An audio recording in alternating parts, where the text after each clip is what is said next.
Hi, everybody. This is Stephanie from the Yale Alumni Association Regional Clubs team. Very excited to be here with you all today for another Yale Alumni Live. And today's Yale Alumni Live is very special because typically I don't always know the folks who come onto our show and tell us those stories. But today we have a volunteer for the Alumni Association who's probably no stranger to many of you. So it's going to be a really fun conversation today with Sheryl Carter, class of 82. I'm going to bring her on with me, and we're going to hear all about Sheryl's experience at Yale and after Yale. So let's get her on here with us. Hi, Sheryl. Hi, Steph. Good to see you. It's so good to see you. And Sheryl's probably having significantly better than weather than all of us here on the East Coast with our hailstorm. So I wish we were together in person, but soon enough, Sheryl. So wish we could be together. It's cool here for us, but it's nice. Much better but cool than is like ice storm. Cool is like what? 60? Cool is like 60, 50s. I'm wearing a sweater because I'm cold, but I know it's nothing like what's happening back there. So making us all jealous. Well, we're excited to be with you virtually and to share your story because that's what we're all about on Yale Alumni Live. So, as you know, we kind of go through a history of your experience at Yale. So let's jump right in and talk about before you ever even got to Yale, where you grew up and what path you were on that eventually led you to Yale. Okay, I grew up in South Bend, Indiana, small town, best known for Notre Dame. That's the college. It's a college town, so that's the college that a lot of people go to who are there. Yale really wasn't on my radar for a long time. It wasn't until after I took the PSAT. I guess I did okay, a merit scholar, and then I started to get all of these invitations to apply to a lot of different colleges. And there were beautiful pamphlets, all kinds of colors. And then this little, really understated little note came from Yale. And I was like, Yale? Could this be the Yale in Connecticut? Because it wasn't all flamboyant and fancy and everything. It was just little asking me to apply. And so that's why I ended up coming to Yale. I'm the baby in my family. I have 4 siblings, 1 sister who's passed, but she was the oldest, and 3 brothers in between. And so mom and dad and everybody were all eager for me to go to college there. And here I am now. That must have been quite a journey. Did you drive to visit? Did you visit Yale before you actually attended? No, I only visited one college. That was Brandeis because Angela Davis went to Brandeis, who was my Sheryl at the time, and I wanted to go there like her. So I showed up at Yale sight unseen, didn't know what I was getting into, didn't know what the campus looked like because, of course, in those days, and I'm really dating myself, there was only encyclopedia, right? There was no other place to go and do any research. So I saw some pictures of Yale, but I had no idea. So I flew from Yale. I flew from Indiana, really a country bumpkin, because when I got to LaGuardia, I was walking around asking people, can you tell me which plane I need to get onto and which terminal, because I'm going to Yale. Like, what kind of So my parents drove out later and brought all my stuff, but I flew in by myself. That's very brave and independent of you at what, 17, 18 years 18. old? Just got on a plane. It's amazing to me. And through these stories that we've been hearing on Yale Alumni Life, how many people came to Yale without ever setting foot on campus, just having this like deep trust that it was going to be a good place for them, and then arriving. And did you feel a little bit of a shell shock? Did it feel a little strange, or did you feel right at home when you got there? Oh, it felt at home. The only instruction we had was to go to Phelps Gate. And I didn't know if that was a real gate, if that was the name of something else. And so they said, tell the taxi driver, they'll know where to take you. So that's what I did. And I ended up at Phelps Gate. And when I got there, I was like, oh, this is going to be really good. Except for when I got to Wright Hall, right? I don't know if you've been inside. It's Landman right now, but It was not what my expectation was. It was pretty rundown. And I thought, this is an awful place. I actually went downtown in New Haven and found a payphone and called my mom and said, I want to come home. I don't like it here. Oh, no. And what did your mom say? She said, give it a week. And if you don't like it after a week, you can come home. And after a week? Well, then, like later that day, my roommates and folks showed up and I started to have a good time. I was like, yeah, this will be okay. And looking at the rest of the campus, because at that time, Welsh and Vanderbilt and all those places had just been remodeled. I was like, okay, it'll be okay. I'll be all right. So I stayed. It is overwhelming when you see something like, wait a second. And it was just so different. We didn't have access to all the things that students have access to today to really vet something and to connect beforehand. I mean, that's what Facebook was originally for, was for students to meet each other before they went off to a school. Now, obviously, we've got a lot of different uses for it, but there was nothing like that for people to get acclimated in advance. No, our Facebook was the old campus, just a picture book, right?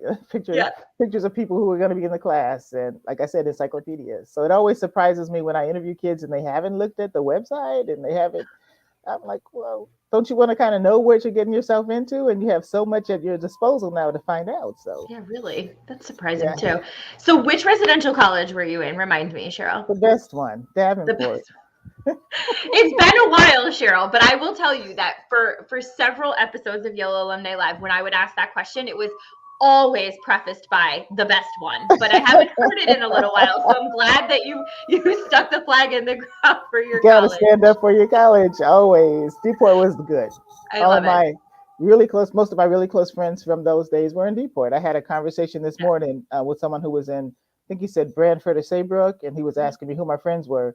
And I was like, yeah, they pretty much were all DePort, Wright Hall, entry-level C people, you know? So I love it. Very specific. Very specific. You've told me this before, but share with us like some of your favorite memories from your college, because you said you really loved it there and it really felt like home and you felt welcome and just happy to be there. So can you share some of your favorite memories of that with us? It's always common room conversations. Just being in the common rooms, having a conversation about everything that's going on in the world and what our futures were going to be like and who we thought we would marry and how many kids we would have and how we would change the world and what jobs we would have. That's what's always most memorable to me. And then there was just hanging out on old campus, and a tradition we don't do anymore, but it was Bladder Ball. I thought that was just the most funny thing. Do you know what that is? No, tell me about that. Big giant ball that was on old campus, and this masses of people were like a big beach ball hitting it around and having a really good time. And it was probably dangerous. I think probably people could have gotten crushed or something, which is why they stopped it. Yeah. But it was fun. But then my favorite place, of course, is the house. Right. You know, the Afro-American Cultural Center at Yale. So my other than at DePort, my favorite places to hang out and to have memories from was the house. And so we're going to talk a little bit about where the house is at today and what's going on with the house in the hopefully next couple of months. But tell us a little bit about what you were involved in and maybe some memories from the house too, the kind of activities that you were involved in on campus as a student. So the house was one of the first places that I went when I got to New Haven, because I had never been to a cultural center before, and I wanted to find out what it was about. And so I walked in, and some of the guys from 81 were there putting up posters of Malcolm X. And I was like, oh yeah, this is going to be my spot. I like it. And so I got really involved with everything there. I was at the house almost every day. So I was there. My job was there. I had never really had a job other than in an office. So I wasn't looking forward to being a dining hall worker, but I needed to have a job.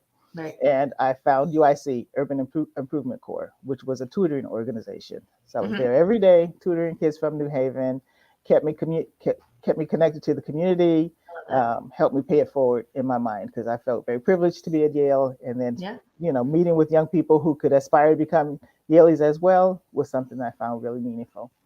Then there was Black Church at Yale, and I would not have graduated if it was not for Black Church. I started out going to another church in New Haven called Beulah Heights, but it was a trek, because you had to get up early, you had to get there. I didn't have money for a taxi to go every Sunday.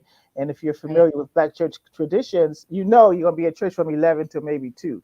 Right. That's a big chunk of time for a college student. And then dinner with somebody's host family or something who wanted to take you out. That's the whole Sunday gone. I had papers to write. I had studying I needed to do. So I discovered this other church on campus, right down the street, that could get everything done in about an hour and a half. Music that I liked. The sermons were about topics that I could relate to as a student. And so it became my home church. And Dwight Andrews was the prince. Dwight Andrews and Winston Gooden, I think, were the pastors at that time. And so it just met my needs. And then I learned activism there at the house, because Black Student Alliance at Yale was the first group that I joined. And I believe it or not, I had never heard of apartheid. And so there are Tuesday night political education classes. I learned about so many things I had no idea were going on in the world. Mhm. And then I learned how to fight those things that you don't think should be going on in the world. And so from there, Beinecke Plaza became my home protesting, to get the university to divest. And it was really interesting and inspiring to see the upper class people meeting with Bart, with the president of the university, and with the other administrators to talk about we as students demand that you not support this racist regime and get out of there, divest. And they actually did. Took more years than from when I was there, a few years after I left, but it actually happened, and it just showed me the power of activism. HTE, Heritage Theater Ensemble. I'm telling you, I had a lot. Yeah, I know. Well, it doesn't stop. We already know, and those of you, the people who are watching who know it didn't stop in your 4 years. So we know this is going to be a long story. So keep going. Okay, HTE, Heritage Theater Ensemble. So I always loved drama. I always loved plays, and HTE was focusing on plays about people who look like me, written by people who look like me, performed by people who look like me. And so I think one year I even joined, and I was an actor for the first time in my life. Did one good play, and that was enough that I realized this is not for me, but I just enjoyed it. So it's like the cultural aspects of being at the house that were very valuable to me as well. So work, church, and then of course there were the parties.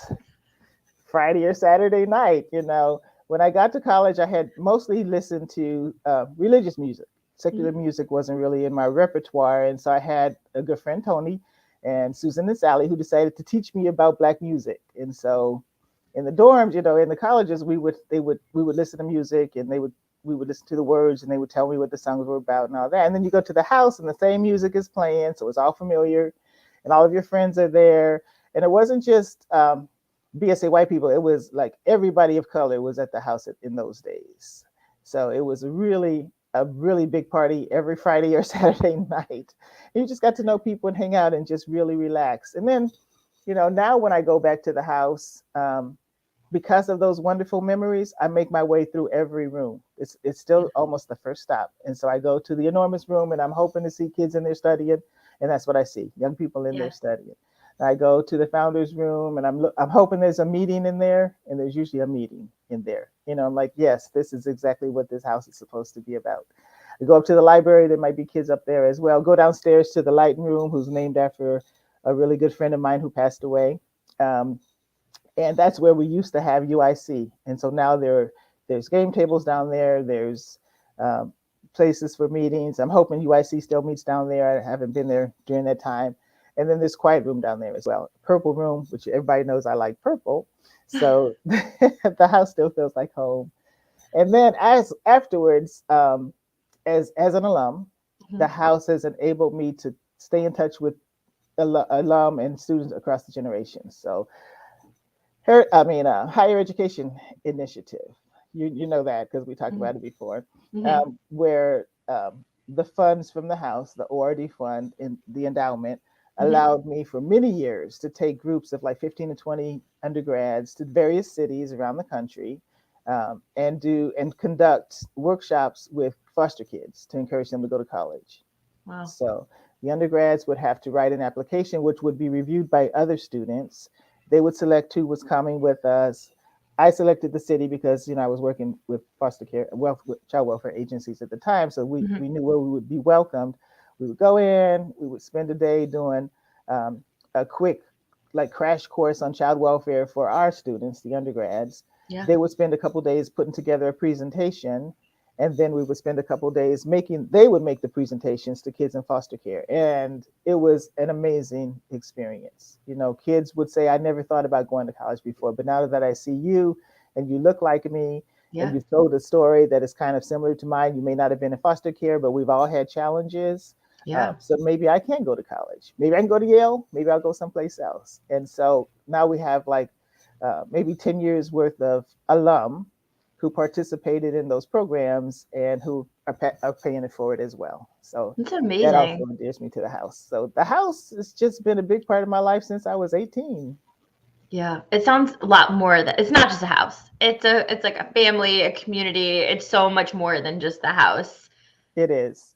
It's got the kitchen too. And so I didn't never cook when I was at the house, but there was always food there that I knew I was going to enjoy. Yeah. And now, because, from my tradition, my culture, and it's funny because on Facebook, I'll see folk like Ivy, who's one of the younger alums, saying, I'm cooking jollof rice at the house. Anybody want to come on over? And I was like, I wish I was in New Haven because I would be there with those kids. Yeah, food is definitely something that brings people together, isn't it? Yeah. So Sheryl, so we're going to circle back to the house because I want to talk about the anniversary and some of the things that have happened over the course of the 2 years that the anniversary should have had been. But you've also been involved in so many other things for the Alumni Association and served as a volunteer in so many capacities. You've also been given some awards, the Yale Medal being one of them. It's one of my favorite pictures that we still have it, I think, on the website. And every time I see you, I think you're wearing a purple jacket, in fact, looking lovely. I'm so proud. So can you share with us a little bit about the things, other than the ones you already told us related to the house, some of the other organizations that you've been involved in? And will you maybe tell us a little bit about why you've chosen to remain so connected to Yale all these years? Well, I wasn't always connected to Yale. After I graduated, I moved to California and I was pretty unconnected for quite a long time. And then AYA at that time, Association of Yale Alumni, now YAA, redid its strategic plan, and it put in there a lot more emphasis on service and and leadership development. And I think it was about 2009, Nicholas from the YAA and some others came to LA and did a leadership workshop, and they invited me to come. And that's how I really reconnected. And while I was there, Pamela George, who also happened to be the director of the house, said, we want to do some projects with alum. Would you be willing to do that? And so that's how I started HEI, Higher Education Initiative. Okay. And at the same time, the Yale Black Alumni Association was forming. And so it was unofficial. We kind of had a chapter going unofficially in Los Angeles, and then they asked me to be on the national board. And I was like, at first, very intimidated because what do I have to offer? I haven't been connected with Yale for quite a long time, but it was one of the best things I ever did in my life because it allowed me to reconnect and continue to do service and all kinds of wonderful things through the university with folk I love, other Yaleys, and, impact the greater community as well. So YBAA, I ended up serving as their national president and chair for a while. And from that, I got more involved with the general Yale alumni organization, ended up doing a lot of work with Day of Service, which I love. Of course, it's in my sphere of influence. I can do service. I can definitely do service. If I can't do anything else, I know how to do that. Absolutely. And from there, I got on the board of governors, and so actually served as with co-chair with Cece as the co-chairs for Day of Service, Global Day of Service. That was one thing that I enjoyed. And from there, I also was able to co-lead with Ken and Adami, the alumni task force on diversity, equity, and inclusion, which is near and dear to my heart, because I want to make sure that Yale is a welcoming place to all people of color and everyone. And so doing that work was really, really meaningful to me. And from there, it's just YaleWomen. I was on the founding council of YaleWomen. Happy to have been there to serve, enjoyed my time working with Ellen McGinnis and the others who were, on the founding council at the time, Magda, making sure that programs were put into place for people who look like me, either in gender identity, racial identity. All that's important because the diversity at Yale is what makes it rich, in my opinion. Absolutely. And so I enjoy it.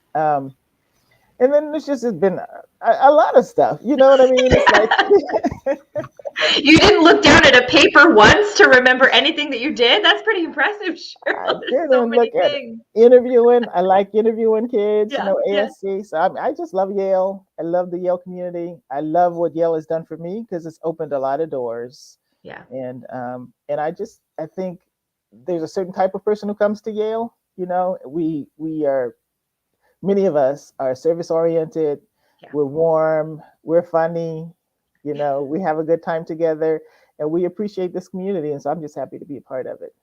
Going back to Yeah, go ahead. Go I'm ahead, sorry. go ahead, Steph. I didn't want to cut you off. No, I just was going to say, Sheryl, you said earlier at the very beginning that you sat around the common rooms talking about your futures and that you wanted to change the world in different ways. And I feel very much like that is absolutely true for so many Yaleys, whether it's in a small way or a big way. And so you're kind of the personification of that conversation. As I'm listening to you talk about all the things that you've done, that's very much true for you. And I'm sure many other people that you were sitting around talking to as well. Yeah, I hope so. I think we've done a lot. You know, not everybody can be a big name. I think we all come to Yale thinking, well, someday everybody's going to know my name because I'm going to be real famous and I'm going to be real influential. But influential in your own sphere of influence, you know, your own little group, your own little city, wherever, that's really important. And you just change the world one person at a time. Margaret Mead, right? Small You're group of absolutely people. right. You're Yeah. absolutely right. Yeah. So Sheryl, so to circle back, you have been involved as a co-chair of the 50th anniversary of the house. Let's talk a little bit about that. I know this has been a long road for all of you who have been planning this celebration. So take us back to what, April 2020 was when it was supposed to have It been was held. supposed to happen. And we've been working on the 50th anniversary of the house for like 4 years now. We started out early thinking we were going to have a head start on everything. We had firm date for March and April, March or April of 2020. And then we all know what happened in 2020. So everything stopped and we weren't able to have it. So we've been holding buzz events and other webinars and things like that to prepare people for it. Still planning to have an in-person gathering as soon as we can. And now it's 2022, and we're going to have a house reunion this year, no matter what happens, right? One way or another. At the moment, we're looking at a hybrid event for the weekend of April 29th through May 1. And so we will have some events that are open to the public, some events which will be closed to small groups of folk. Most of the things will be streamed. We're hoping to have, we had really fantastic panels. I mean, people were willing to come back and share their expertise and share their stories and just talk and gather. That's not probably going to happen the same way. So, but we still don't want to lose the richness of those panels that we have planned. So we're looking to drop film them ahead of time, drop them on an announced date, so everybody will be able to see them, which is even kind of better, rather than just a couple hundred people who are there being able to see it. More people will be able to see the discussions and the conversations. And so we'll be announcing more about when that's going to happen very soon. But, the main event is going to be the 29th through the 1st, April 29th through May 1st. And I'm hoping to be there in person. I mean, I got to buy my new dress because COVID pounds make the dress I had before not we working all anymore. know a little bit about that. That's for sure. That's why I've got my Yale t-shirt on and I'm sitting down. totally understand that. So let me ask you this, Sheryl. So when I was a little bit younger, I was at my high school. I was working at my high school for their 100th anniversary. And that was really special for me to be there and kind of see all the people who came back for that anniversary and just have a role in it. So how are you feeling about this 50th anniversary and your place in it? I'm just really honored to be able to plan this. I think about those folk from the men from the 60s, the 69 and 71 folk, and they're phenomenal. Just what they were able to envision at such a young age, a house, an Afro-American studies now department, advocacy for people of color all along. And then all of the people who have come through the house and through Yale over the generations. And then I get to help plan the event that's going to honor them and bring them back. It's humbling and it's a lot of fun. And so I just feel really, really fortunate, really blessed to be part of that community. It's so special to be a part of history like that. It's such a special occasion. It really will be. So I'm hoping it's very memorable. I'm sure it will be. I mean, how could it not? It's like 6-7 years in the planning, 2 years delayed. It's going to be really special. Yes. I'm quite sure. So I have one last question for you, Sheryl, because it's been so fun talking to you today because you've done so many things and have been such a wonderful influence at Yale and for our students and alumni. So the one thing I just wanted to bring up is that you said that you were not connected to Yale for quite a while. You moved on after you graduated. You were doing your own thing professionally, personally, and then you came back. there's a lot of people, who are connected to Yale, maybe through the Facebook group that we're live in right now, or watch us on Instagram, or a part of us a little bit passively, maybe not quite sure if they want to do more or get more involved. What was it that made you say yes when Nicholas came out to LA? What was it that made you say, let me try this, let me get involved? And what kind of keeps you here as a volunteer? So there was no prescription for what I had to do. And I had already been a really active volunteer through my church at that time. Mm-hmm. And so he was like, well, just do the same kinds of things you want to do with the church with another group of people. And I was like, oh, with Yaleys? Okay, that sounds fun. People who are like-minded, from various parts of the country. And so that's what brought me in. The idea of the reach that you would be able to do with the service. Because at church or at home, you can only reach your city, your small group. But through Yale, you can have an impact globally. We're a global community. Yeah. So that's what brought me back. And then just being able to reconnect with friends, it's fun. It's Yale doesn't tell you what to do. They give you guidance. And they'll say, well, that really may not seem like a good idea because of these reasons, but but they're very supportive. I found YAA to be very supportive. Anytime I've come, and I have lots of ideas, and when I come with an idea, they say, oh yeah, that's good. We can do this, we can do that. We have the resources, we'll help you set that up. They're not giving you money. So it's not like, here's a bunch of money, go and do things, but here's, the support that we can provide. And it just turns out to be fun. And it really makes you feel like you're part of something special, something real. And why do I stay? I wonder that almost every day.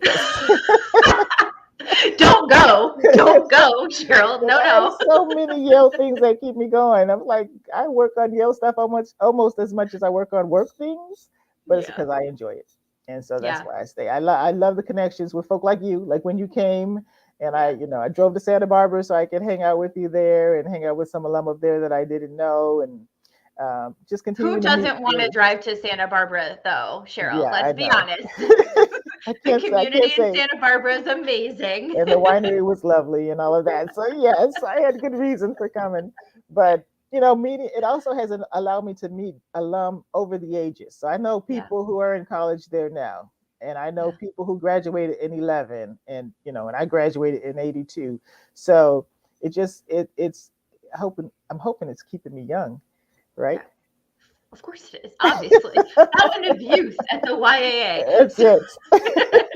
Right. So, well, Sheryl, it's so nice getting to talk to you in this way, to share your story with folks watching, but also to thank you in a very public way for all of the things that you do. I am very lucky to get to work with you and other members of Yale clubs and Yale groups all around the world. And, we love what we do at the YAA, and it's just made sweeter by having folks like you who are willing to step up and be a part of our community. So thank you so much. Anybody who is watching, there are so many ways to get involved. Obviously, you could do Dave's service, clubs in your region, shared interest groups. There's no shortage of ways to connect back to Yale. So please feel free to message me or any of my colleagues at any time to join our amazing volunteers like Sheryl.